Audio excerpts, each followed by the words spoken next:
ইন্নাল্লাহা আশতারা মিনাল মুমিনিনা আনফুসাহুম ওয়া আমওয়ালাহুম বিআন্না লাহুমুল জান্নাহ। মহান আল্লাহ জান্নাতে প্লট এবং ফ্ল্যাট বিক্রি করবেন। হাল আদুল্লুকুম আলা তিজারাতিন, আমি কি তোমাদের এমন একটা ব্যবসার কথা বলে দিব না যেই ব্যবসাটা হবে আল্লাহর সাথে।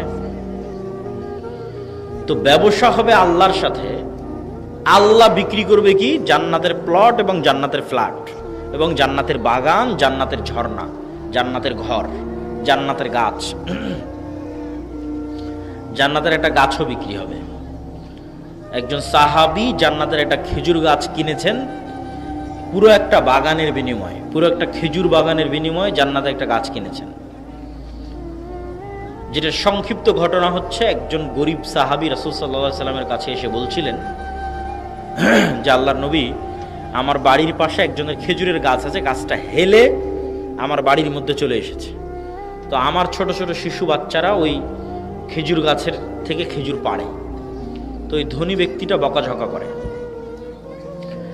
আল্লাহর নবী ওই ব্যক্তিকে ডেকে বললেন, তুমি এই খেজুর গাছটা জান্নাতে একটা খেজুর গাছের বিনিময়ে এই গরিবকে দিয়ে দাও। তো এই ব্যক্তি রাজি হলো না। সেও ভালো মানুষ, কিন্তু নিজের সম্পদের উপর নবীরও অধিকার চলে না। মানুষের সম্পদের উপর নবীরও কোনো অধিকার নাই, স্বেচ্ছায় না দিলে। তো এই ঘটনা একজন সাহাবী আবু দাহদা তার নিকট পৌঁছল। তার বিশাল এক খেজুরের বাগান ছিল।